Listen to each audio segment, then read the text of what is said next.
Rowland Braché, welcome to the Singing Teachers Talk podcast. How are you? Hello, Alexa. I am doing very well, thank you. Thank you for having me. Can you share with us a bit of your backstory? How were you introduced to music and how did that lead you into roles such as MDing and creating Rock Goddess? So basically, I didn't grow up in a musical family. In Australia, you play sport. You don't really do music. You play sport. So I played sport from a very young age. I played tennis. And the goals were, well, for me, I definitely wanted to be a professional tennis player as I was growing up.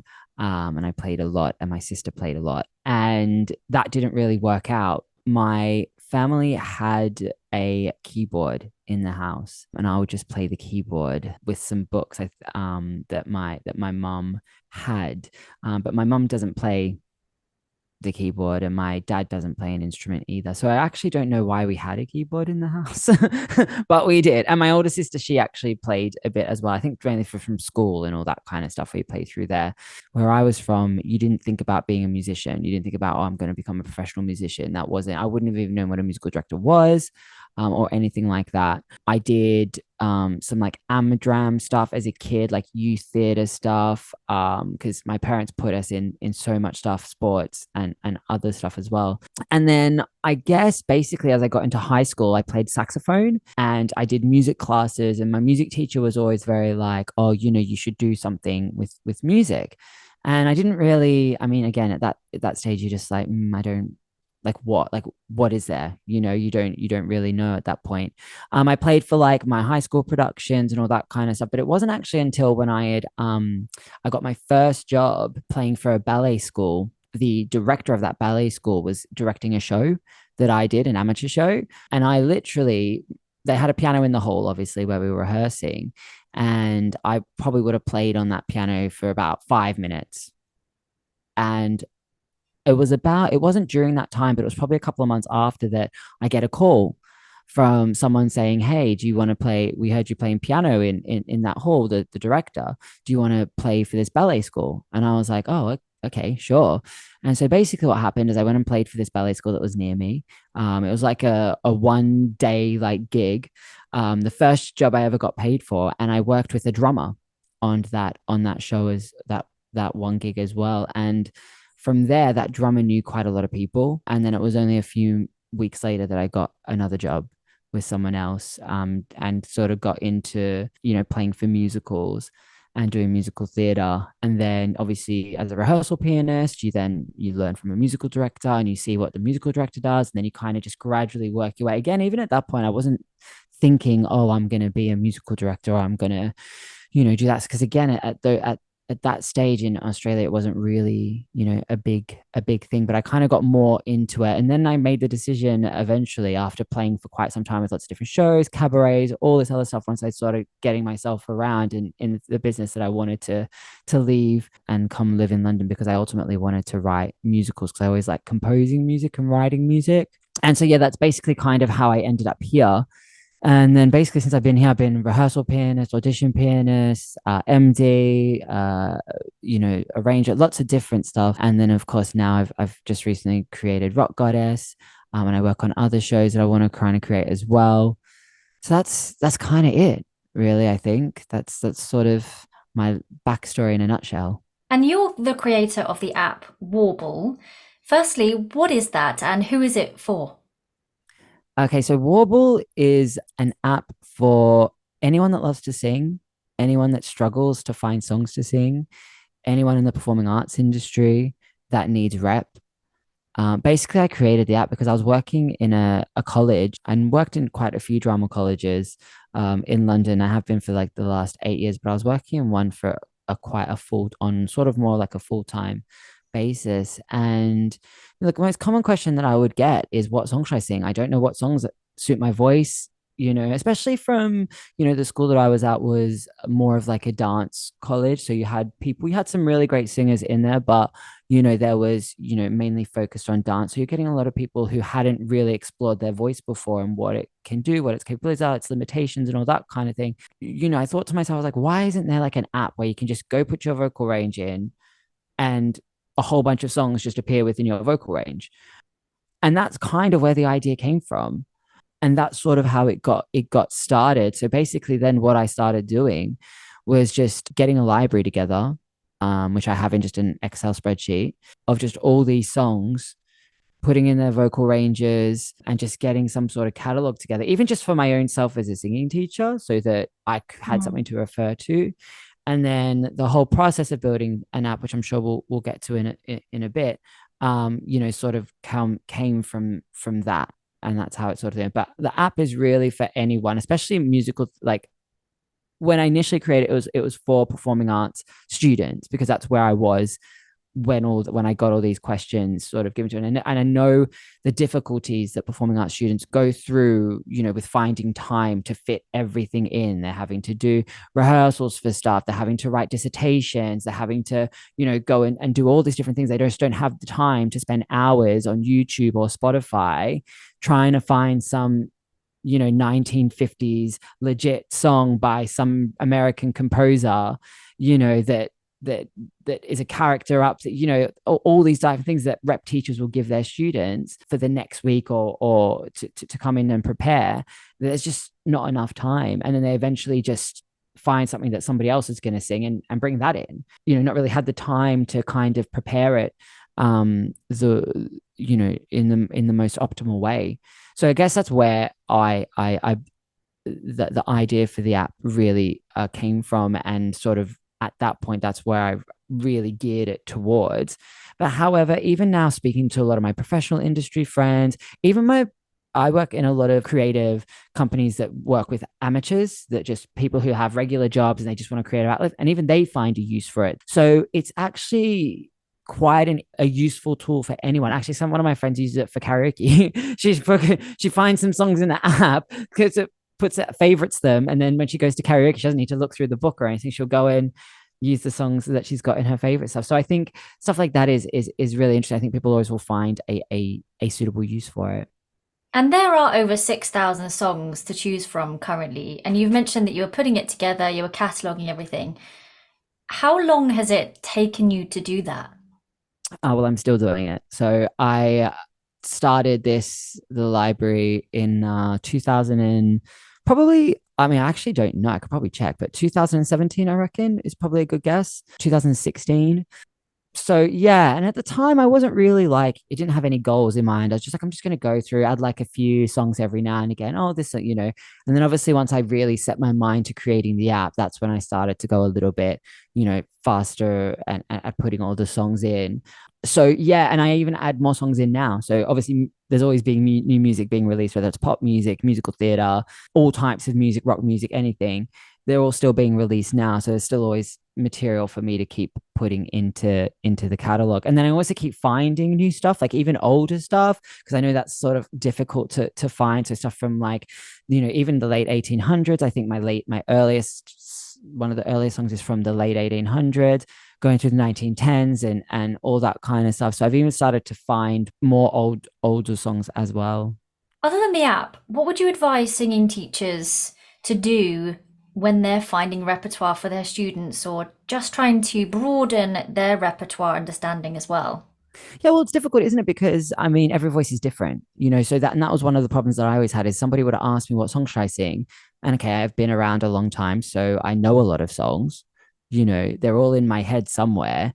But one person is now asking me, and I'm having to think of through as many of those songs I possibly can, try and filter through the ones that might work for this person, and then hopefully come up with something. So, Mm. I always found that quite a difficult thing to do. I mean, for me, I guess look, it's suitable for rap. I guess your student as a singing teacher, I guess is sort of the best thing. If your student excels at certain elements of technical singing, or if they're character singers, or if they're more acting, more very good storytellers, you will have an idea of certain songs that will fit in line with that. And actually, having built the app, now that I go through it, and I spent a bit of time on it last week, actually, having put in all of these songs, I found so many which I thought, why have I never heard this in a room before? It's a brilliant song. Like, especially for perhaps beginner singers or ones that like, especially now when everything's belting a D and a D sharp and an E and an F all the time. And you've just got people who are struggling to, maintain a solid, thick fold resonance for, up to an A or a B flat. So it's like there are songs out there that can help with that. And I found lots of those when I was building the library. So I think for singing teachers, in terms of, I guess, what I would recommend, there's so many songs out there, far more than we get to even here. It's just the research. And I think that's part of the hard thing is even still as I'm building this app is finding all of these songs and trying to find those little gems in some random 1945 musical somewhere, and go, oh, well, that's actually a great song that nobody's ever heard of before. I like to just pop on a soundtrack whilst I'm cleaning the house and just make a note as we go. So I don't feel like I have to take a huge chunk of time out of the week or the month to sit and like really listen to loads of stuff. I can get it done and in other activities. Yeah, absolutely. And I think that's, really useful. For people who like to, I personally wouldn't, I don't know, that I wouldn't really, as much as I love listening to musicals, I find that I don't keep myself not busy enough to have playing. And I don't like to listen to music a lot outside. Like if I'm not playing music, like as I'm doing my work today, I'm not going to be sitting listening to music, unless I'm putting songs into the app. But I think that's Mm. actually a really good idea as well. To be fair, to listen to different sounds. I know quite some people that'll do stuff like that. So yeah, I think it's whatever works for the individual, doesn't isn't it? What was one of the songs that you were like, why don't we ever hear that? Oh my gosh, I probably couldn't pick you one. I mean, I've literally just put in some songs from Kimberly Akimbo, and I just like these songs are brilliant and never heard any of them. But there are some really good ones back. I know in like the 1950s and 60s, when you're trying to find some legit songs that people, and you always get sort of the similar ones, I guess, kind of being brought in. But there were, I know, in that era that I was like, oh, this is actually a really good song that people could use. But yeah, off the top of my head, I probably couldn't give you one. I could go through my list and see if I could find one. But there are some really, really good gems out there. Can you talk us through a user experience? So imagine that we've got a musical theatre performer wanting to collect some song ideas for auditions. What would they do on the app? You can either put your voice type in, so whether just mezzo soprano, alto, soprano, baritone, or tenor. You can go in and you can just use that, and then the app gives you songs that correspond to that voice type, and then you can filter through that. So we have 6 different categories that you can filter through: decade, artist, composer, musical, style, genre. I think there's one more that I've just missed there. And then you can, if it's specifically an audition that's giving you a certain type of song, say a 1950s ballad or something, you can then go and find that through the app quite easily by using the filters. You could then also use our voice range, your personal voice range. So let's just say your voice range is from G3 to E5. You could then put those notes in, and all the songs that exist in the app between, including G3 and E5, and in between that will come up. And then you can use the same filtering process to go through and find that song for that you require. It's a fairly quick process. It takes about 2 seconds or 3 seconds to load the songs. And, obviously, depending on voice range, you could have 3,000 songs delivered to you. So yeah, that's pretty much how it works. It's literally the main thing for me was getting the time down that it takes for people to find songs. Obviously, then going through it and listening to the songs and think that's different, but at least you have them there. How much does the app cost and where can we get it from? The app to download is free. So you can download it off the App Store or on Google Play. But at Google Play at the moment, it's only certain versions. So just be aware that if it's not showing up for you, that means there's something with your version. We're trying to work through all that at the moment. But it is on the App Store, so you can download that, and that is free to download. We also have a premium version of the app. You have it on a subscription basis. So yeah, our monthly is $2.99, our 6 months is $14.99, and the yearly is $19.99. And with that, you're able to use the voice range feature. You get more songs and you can listen to everything. So we're going to add some more features to kind of make it all worthwhile. But I chose that way because I still update the app like pretty much every week with different songs. Mhm. So it's not just like once you've found your certain song, that's it, and there's never going to be anything else. Like I'll keep updating the app pretty much every week, every 2 weeks to get more songs in there. Mm. And is it just for phones or can we use it on our laptops as well? I actually think you can use it on your iPad.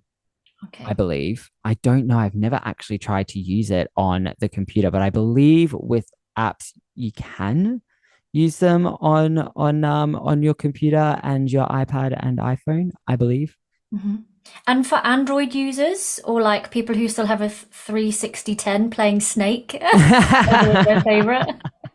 What about Unfortunately, those? unfortunately for your old Nokia phones, you will not be able to access Warble from the app. So you do have to have a Google Play account and an app store on your phone. What are your future plans for Warble then? As you keep adding more songs, do you have any other ideas for it? Yeah, I do a lot. I actually had a meeting with my developer the other week to talk through a whole bunch of different plans. There's lots of things I want to do. It all comes down to priorities, basically, just the priorities of everything. So obviously getting it accessible to every Google user. That's one of the main priorities, is getting that done. But then that takes a lot of work. There's other things that I want to do, like trying to make Warble a bit more of a one-stop shop. So you can obviously go to Warble and you can find these songs, but then, maybe you need a track for it. So we can get you a track for those things, all these types of things that we can add in there as well. So there are some different ideas that I have kind of want to build into the app, and some feedback that I got from a lot of people that I tested the app with and what they would like that I do want to incorporate in there. So there is a lot to kind of put in. We just have to be fairly smart about how we go about it, because me not being a technical, I'm not a developer. I don't do any of that side. In my head, I think, oh, this sounds easy to do. But then I go and talk to my developers, like, that'll take me 6 months. And I'm like, oh, okay. So it's just kind of prioritizing sort of the things I want and gradually kind of building, because he works a full-time job and I've got other things. So it's just us, those two of us, just trying to work through as much as we can. So, what has been the process of actually building an app? Well, it's very difficult and very much worth it, as all things that are difficult are. Basically, the process, well, firstly, once I started building this catalog, was for me to find someone to develop it.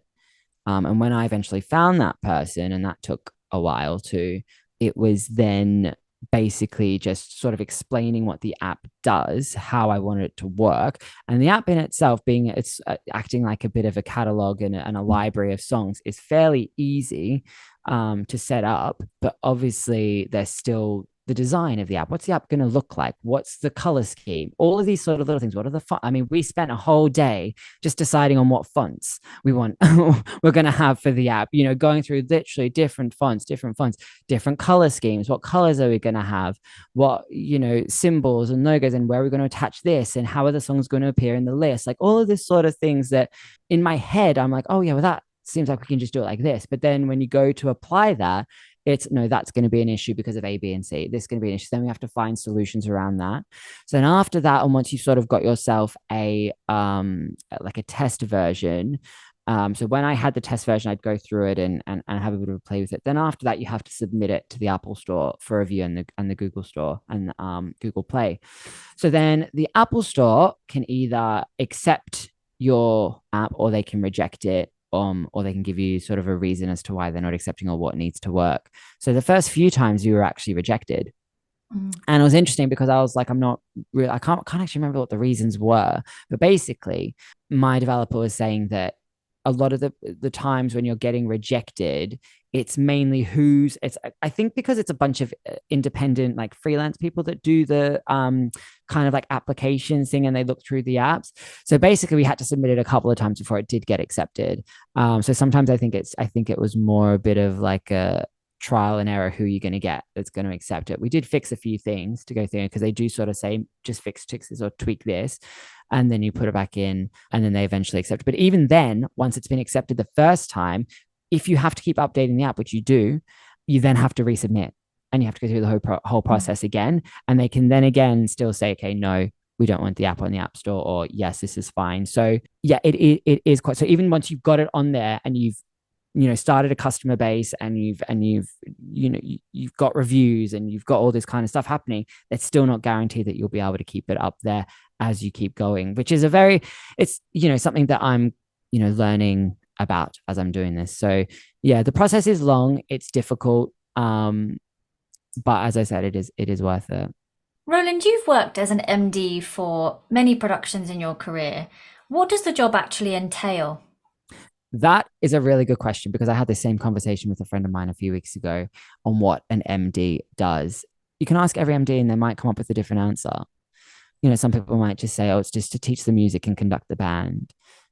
Others might be, and I think within that, that's a simplistic way of putting it. But, in sort of teaching the music, are you then, interpreting and the score the way you want to interpret, but then you also work for the director. So the director is, the one that's in charge of everything. So are you just interpreting their vision and of the score and what they would like? And is that sort of this? So I think it's a really open question, in my experience, sort of where I'm at. For me, I'm a very much like take the lead from the director, what they would like, and try and get their vision, and what they hear for the score out onto the stage. And then obviously by teaching all the singers the music, the harmonies, conducting the band, playing the shows, all those kinds of things that you would see a musical director do.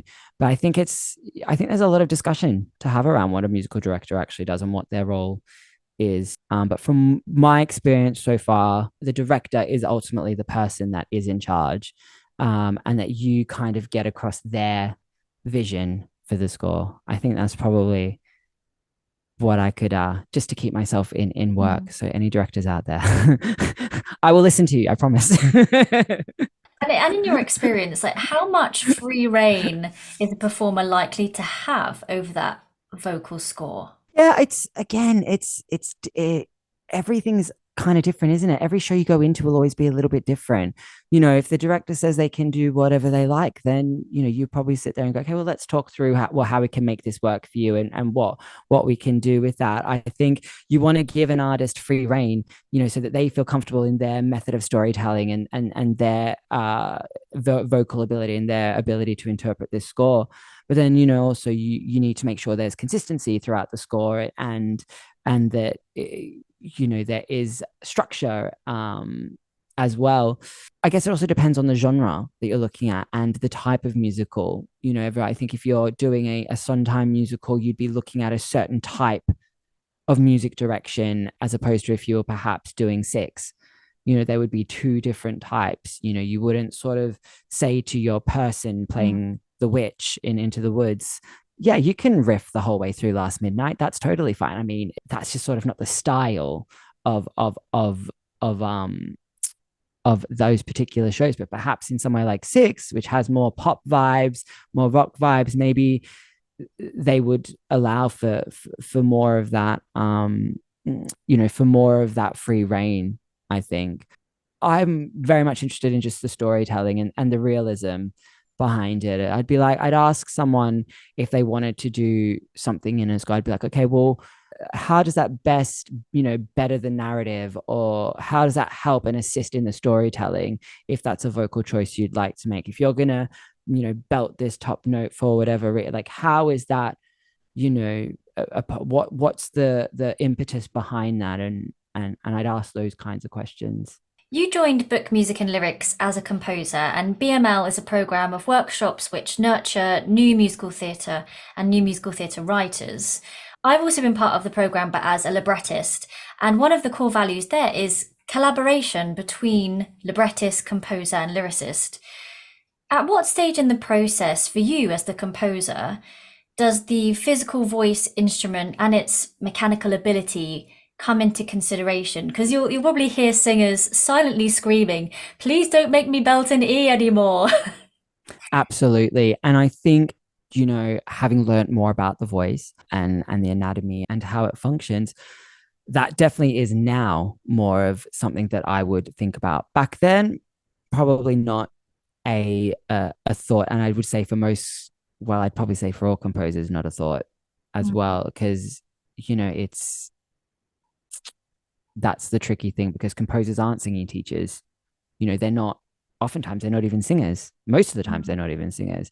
They would have no idea. They would say, I guess, it's tricky because you would say, oh, well, I know that there are people out there that can sing, say, Defying Gravity really well. So if they can sing that, then they can easily sing this. And it's like, yeah, but you're not, but you're now asking someone to sing that 8 times a week, and all those kinds of things. So I would say that now for me, it's definitely more something that I would think about and how, and not even so much about, I guess, whether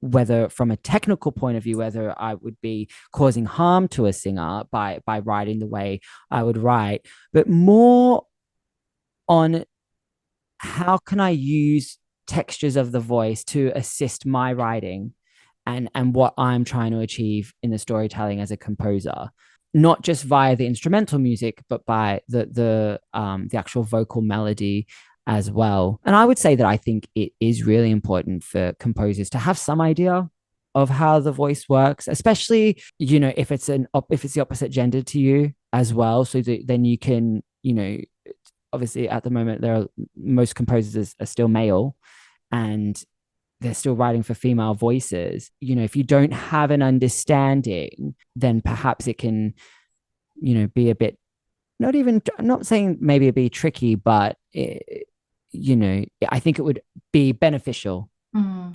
to have that knowledge. And why wouldn't you want to know? I think as well. I mean, that's what you're writing for, isn't it? You're writing for professional singers. You're a singing teacher yourself. You've explored the vocal anatomy and the technical sides of things. What's the biggest thing that you have learnt working with singers as an MD that you would like to share with other MDs as an important thing to consider? Okay, so I think one of the first things to think about as an MD when you're working, I mean, as an MD, you will work with lots of different singers throughout your career. You can't expect everyone to do the same thing, whether that's belt really high, whether that's have a strong legit sound, like whatever. You can't expect every voice to be the same. And you can't expect that just because person A can do one thing, that person B and C and D can do the same thing. Those I think is probably the biggest thing, and patience as well, because a lot about singing is mental and psychological. And I actually have worked with people who have done really big jobs in their careers, and then I've seen them or caught them at a moment when I've been working with them, perhaps on a smaller job, where their voice becomes more fragile, not because of their physical ability, but because of where they are mentally and psychologically. And so understanding that a lot about the voice, I think the expectation, especially on modern scores, being quite demanding on singers, that there needs to be, I think, an element of patience and, you know, unrealistic expectations. If it's great if you can get that person who's able to come in and sing the score eyes closed, back to front 8 times a week, belt everything they need to and do all that kind of stuff amazingly. But that's not always the case with people. And certainly I think, I'm sure you've probably you know spoken with other singing teachers about longevity and vocal health throughout your careers. I think in those sorts of things, singers obviously still need to pay attention to, even if they are doing a job that is very demanding for those, that 8 days a week or 8 shows a week, that in the long run, once that job is finished, where is their voice going to be then? And how they're going to move on. So I'd always say that there's a bit of pain, especially having worked a lot with younger training singers as well, is that you can't, and then you also can't discount people that just because they can't do something doesn't mean they're not as skilled or as worthy or have abilities in other areas, as opposed to those other singers who some of them who are just naturally really great singers. Thank you so much, Roland, for keeping me company and for telling me all about your app and sharing your experiences as an MD and composer. Where can people find out more about you? And also just remind us where we can get hold of the app, Warble.